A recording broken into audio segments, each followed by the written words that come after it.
अक्षय तृतीया का पर्व वैशाख मास की शुक्ल पक्ष की तृतीया को मनाया जाता है। यह पर्व कई चीज़ों के शुभ आरंभ के लिए अत्यंत शुभ दिन है। इस दिन की पौराणिक मान्यताओं के साथ साथ कुछ नवीन मान्यताएं भी हैं। क्यों ना इस स्वयं सिद्ध मुहूर्त में एक नई सोच की पहल करें।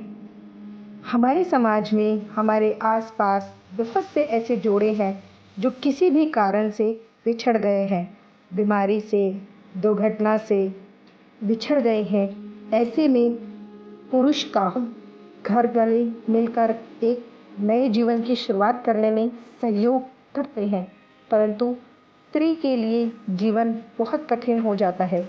उसे अकेले ही माता और पिता दोनों की जिम्मेदारी निभानी होती है।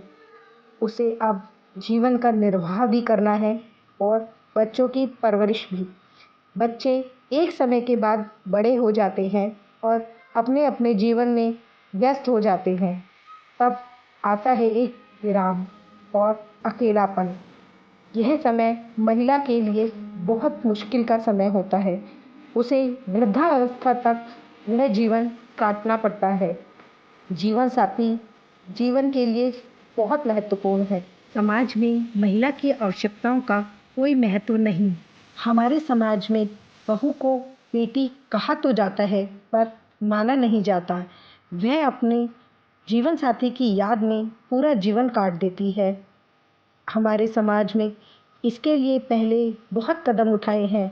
ईश्वर चंद्र विद्यासागर ने विधवा पुनर्विवाह पर पुरजोर जोर दिया था, परंतु आज भी समाज में विधवा को अकेले जीवन निर्वाह करने पर मजबूर किया जाता है। उसे माता और पिता दोनों का फर्ज निभाना होता है।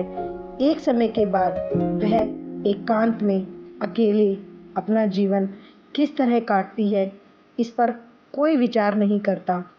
क्यों ना इस अक्षय तृतीया पर एक पहल करें, एक सोने की सोच का निर्माण करें और स्वयं को खरा सोना बनाएं। आज में अपने आसपास, अपने रिश्तेदारी में जिस भी कन्या को आप ऐसा जीवन जीने पर विवश देख रहे हैं, उनकी मदद करें।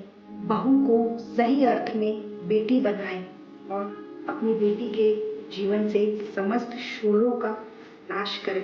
इस अक्षय तृतीया ऐसी बेटियों के कन्यादान का संकल्प लें। यदि आप मेरी सोच से सहमत हैं तो समाज परिवर्तन के लिए इस वीडियो को ज़्यादा से ज़्यादा लाइक और शेयर करें।